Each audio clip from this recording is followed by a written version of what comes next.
You guys smell that? It smells like pine log and fruitcake and seasonal depression. It must be Christmas again. And to ensure that I make residual income every year, and to ensure that I share this amazing feeling that we get this time of year with you, I've compiled my top 2000s, early or late, doesn't really matter, Christmas specials, whether it's a movie, a TV special, really whatever. There's no rules here. Just like last year, this list is meant for you to watch around the holiday season so you can see these episodes and go, ha ha ha, I remember that. And maybe go watch it while you have time. But unlike last year, I got some help this time. Didn't Ramen help you out last year? Dude, fuck Ramen. He never gave me back my cowboy boots. You guys ready? Let's go. First of all, I don't give a damn about Christmas. The Boondocks was the first ever adult animated cartoon / anime, I'm not going to get into that conversation right now, show that I was ever allowed to watch. My mom said it will help me learn about my black culture. Yeah, I sure took that in when I was 11. But as I grow up, like most people do, I recognize more and more and more of my black culture and how the Boondocks represents, critiques, and parodies what's going on within it. It's insane how it's been 20 years since this show came out, and nothing's really changed. And with every episode having some sort of commentary, the Christmas special was definitely no different. You're not gonna see a lot of down-to-earth Christmas plots, surprisingly not even from a lot of live-action shows. But from an animated show with a tiny bit of mythical attributes, this is completely normal. Well, as normal as the Boondocks can get. You want me to direct the Christmas play? Absolutely. I think you'll do a fantastic job. First of all, I don't give a damn about Christmas. Yes, time to shut up the white man. Huey's asked to make a theatrical play for the school, assuming since he's the only black kid in the class. I would really love to see your vision. Vision? What do you know about my vision? My vision would turn your world upside down, tear us under your illusions, and send the sanctuary of your own ignorance crashing down around you. Now ask yourself, are you really ready to see that vision? This kid's 10. And while he does that, Riley plans his revenge on Santa for not getting him rims for Christmas a long time ago. Also, Jasmine's here to show the deterioration of her innocence, realizing that Santa isn't really real. I'm sure she's a commentary on privilege and what a good upbringing gives you. She gets to believe in Santa. She gets to have this amazing sense of happiness during this time of year, to where it comes off as weird. Why don't you have this amazing feeling this time of year? I feel great, why don't you? She doesn't say that, nor is it stated in this entire episode, but with Riley's responses, you get it, we all get it. Looking back on it, it's crazy how much stuff goes on in this 20-minute episode. There's like 3 subplots going on at the same time. Well, I guess it could be chalked up to 2, because Jasmine's and Riley's are kind of smushed within each other. But still, I'm also noticing that, damn, they really toned down Huey in the later seasons. Have y'all lost your damn minds? Opening night is less than 2 weeks away and y'all want to party? During the first season, especially in this episode, Huey definitely comes off very naive. Smart, but short-tempered and incredibly brash. You know, like an actual 10-year-old? It's like they forgot about that in the later seasons. Now in the later seasons, Riley's mainly the one who goes out of his way to do something naive, but he feels is passionate about, while Huey's in the background is waiting for everything to go wrong. Matter of fact, that was the whole episode of the fundraiser. But we're not talking about that episode, we're talking about Christmas. One thing that makes me really love this episode, and the show in general, is the inspiration taken from Peanuts. As most of us know, the Boondocks started off as a comic strip, with Aaron Magruder stating that the Peanuts was the inspiration for the childlike perspective. I've only read so many of the Boondocks comic strips, but you can definitely see the inspiration of Peanuts in the show. I see it, well, hear it from the music.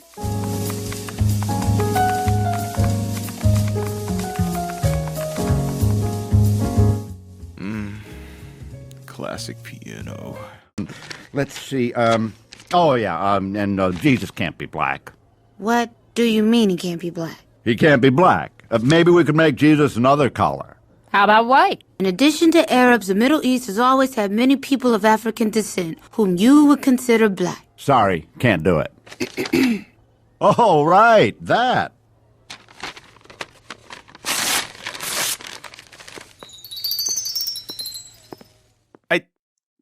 I know there's something here, and I know it's pretty obvious, but I can't, put it into words. Damn! He's 10! He has ripped the dreams and hard work of a 10-year-old to shreds, right in front of his face, with a cheese and smile. God damn! I dream of being that hard. Even though this is a Christmas special, there's surprisingly not that much of a conclusion to it. Huey says, screw it, do whatever you gotta do. I'm not putting my name on this shit. But Mr. Uberwood says, post it anyway. What's the worst that can happen? Oh well.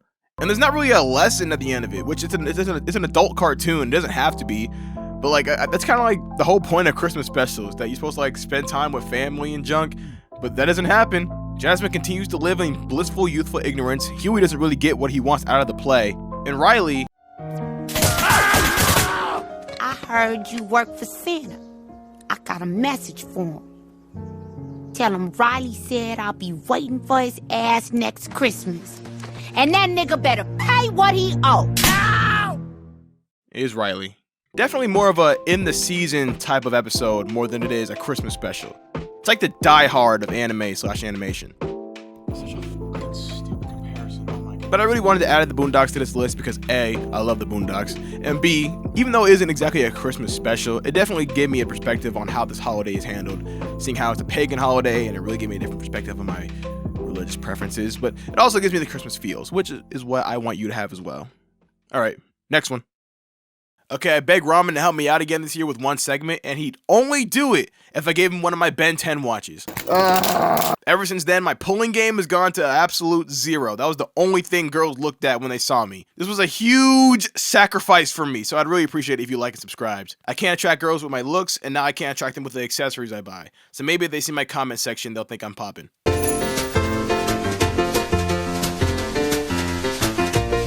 Hello amigos, Ramen coming at ya, and Merry Christmas. Don't know how Spencer's sketches got me in another one of these videos, but here we are. I'm diving into the hilarious holiday adventure, Merry Christmas, Drake and Josh. This TV movie captures the essence of the original series with its signature humor and heartfelt moments. The plot kicks off with Drake and Josh getting into their usual trouble, but this time it involves a promise to a little girl, the best Christmas ever. One of the most iconic scenes in this movie is when Drake and Josh create a winter wonderland. With the help of Crazy Steve, of course, they transform their backyard into a magical Christmas spectacle. Their hilarious attempts at playing Santa Claus for these kids are both funny and heartwarming, embodying the spirit of giving. But this movie isn't just about laughs, it also delves into the bond between the brothers and their growth together throughout the series. Their genuine efforts to bring joy to a young girl's life highlights their character development in the most festive way possible. Another memorable moment is when they organize a Christmas parade that goes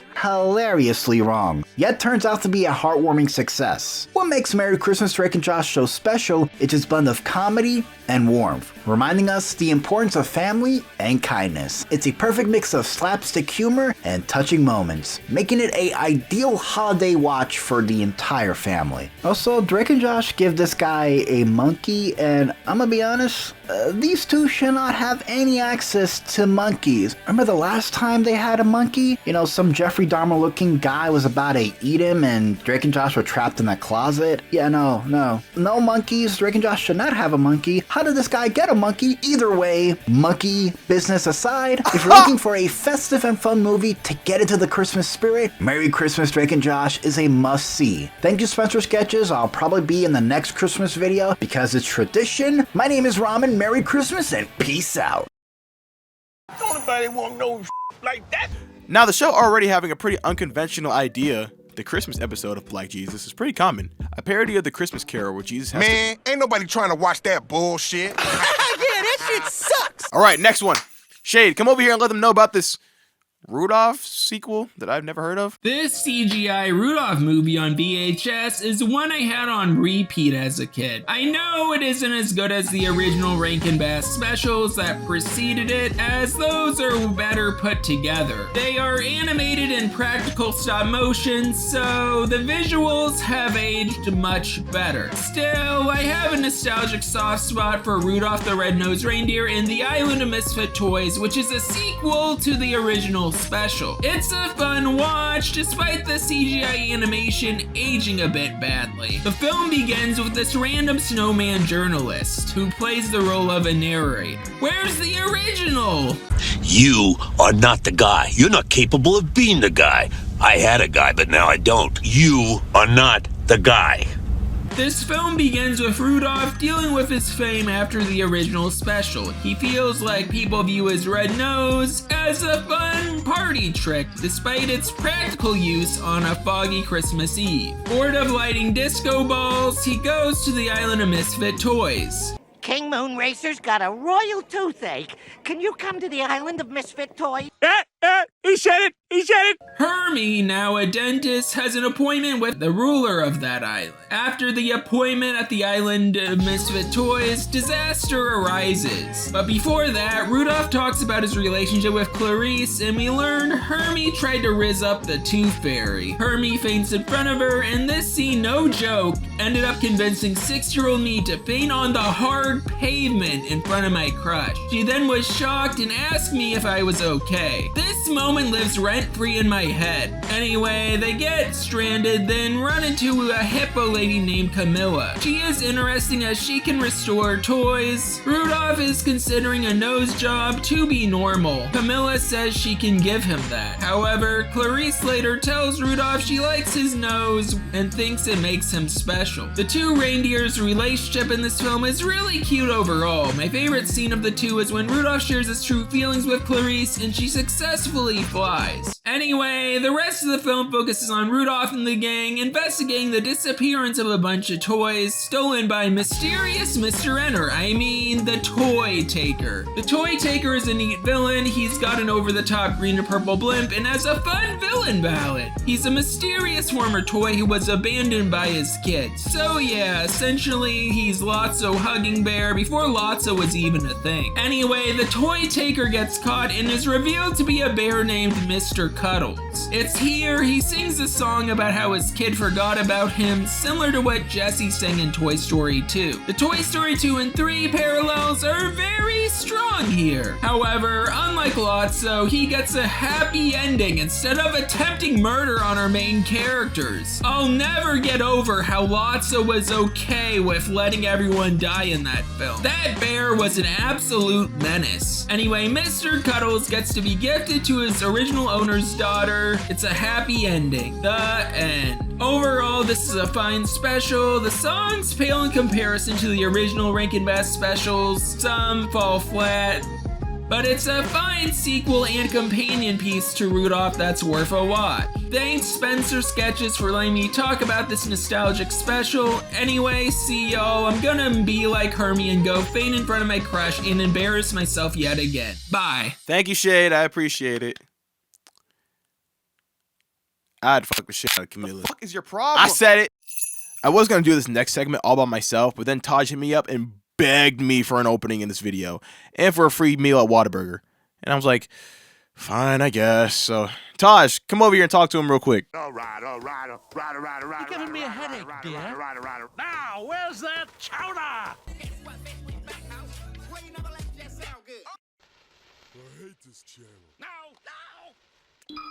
Ho ho nigga, Merry Christmas and Happy Holidays if you celebrate that shit. What up gamers, it's your boy Warsaj, aka the Black Santa, and for this holiday season, I want to spread the Christmas cheer, and by that I mean, I owe Spencer Sketches a cameo and the max is like 2 minutes, I'm like, yeah sure I can fucking shit that out in a day, so like, let's get this over with. So y'all niggas fuck with Chowder?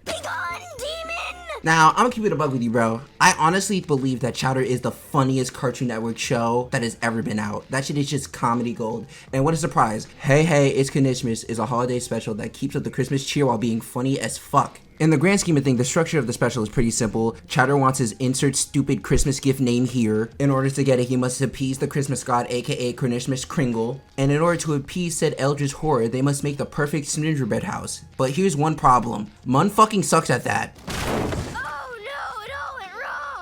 And because of that, hijinks ensue. This is probably like one of the funniest Christmas specials out there. And to be honest, that's not really a hard thing to do. I can't remember the last time I thought a Christmas special was like all that funny. And again, I should expect it to be funny because this is Chowder we're talking about. Last time I checked, comedy gold. But even so, it still has its nice heartwarming moments. It really upsets Mung that he can't do it right. And it gets to a point where he just bites his pride and gets a fucking bot one from Endive, the one bitch that he really hates because he wants Chowder to have a good Christmas. And then Chowder finds all that shit out and he's like, man, forget all that. I just want Mung to be happy and have a good Christmas with him. him. And because of that, Knishmas Kringle comes to realize that, damn, they really do care for each other, and I'm just gonna give them a happy Knishmas. Like I said, almost every year I go out of my way to watch this one again because it's just a great duo of comedy and heartwarmingness. And I think we just reached the 2-minute mark. Spencer, I'm done now. Please leave me alone. I'm gonna go watch the Sonic movie. Bye. See, Taj will talk all this shit, but what he doesn't know is that I followed him home from that Childish Gambino concert, and now I know where he lives. I'm just kidding. I'm just joking, Taj. You're safe. You're good. I'll see you next week at Chick-fil-A. You won't see me, though. You know, for the last entry, I think I should bring up the Christmas special that people love but don't talk about. And I think we all know what that one is. I'm talking about the Yard Squirrels Christmas Special!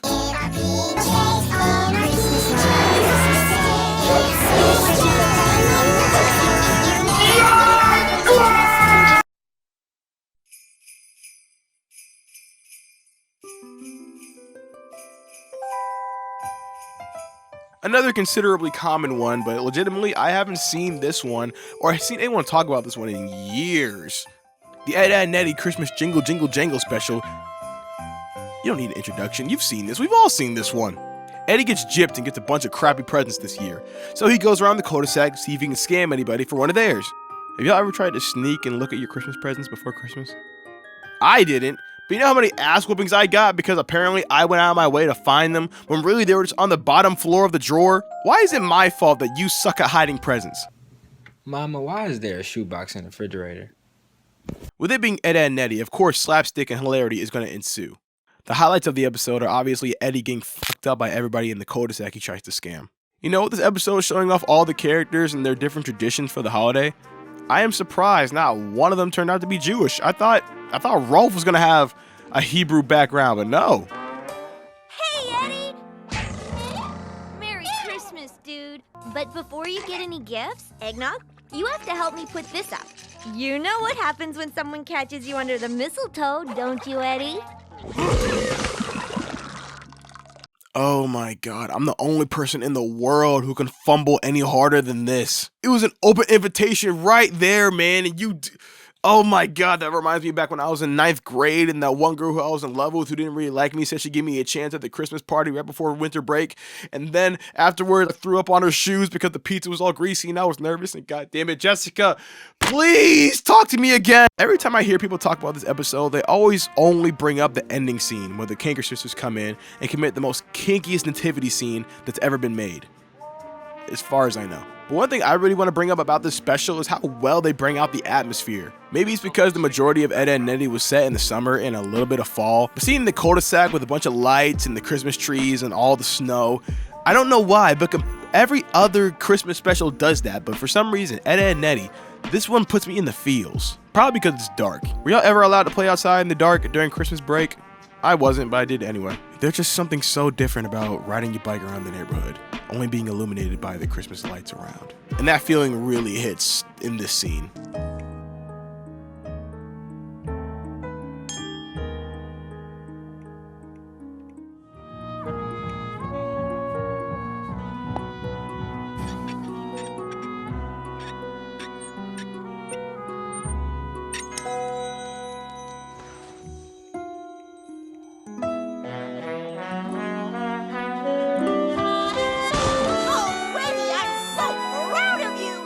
Speaking of hits, everything I said I loved about the special, you can probably cut and paste it with any other Christmas special.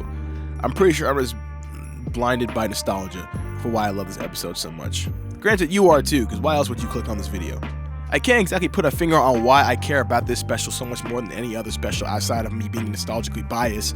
Probably because the colors are a lot more saturated compared to other Christmas specials. They don't rely on just white and sometimes green and red to symbolize. There's a lot more.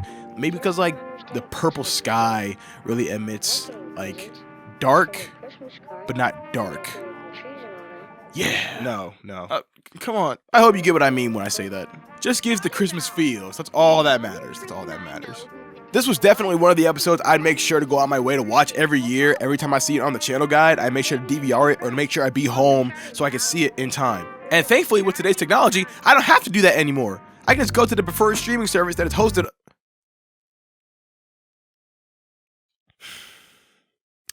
Hey, you know how people say Christmas is about giving, not getting? I think we should all just come together and give David Zasloff just a nice, sweet, big ol' ass whooping. Who's with me? All right, who's next? That's it? We're done? We're done! Okay, you've made it to the end of the video. Thank you so much for continuing to watch. I desperately crave your admiration. And thank you so much to Ramen and Shade and Taj for doing a couple of entries for me. I asked these guys for help very last minute, so I'm very appreciative that they took their time to make something for me in a short amount of time, especially with it coming out so high quality. I make these Christmas videos because every year as I get older, I feel like Christmas has gotten less exciting and pretty much it just turned to another holiday that I experience every year. I feel that way with every other holiday, but for Christmas I want to keep that special magic coming every year. So I make these videos to remind myself how amazing this time can be. And hopefully we were all able to give you the Christmas feels this year. If not, well, fuck you, we did our best. Merry Christmas and Happy New Year's, y'all. And to another year of things never being the same as they used to be. Ever again.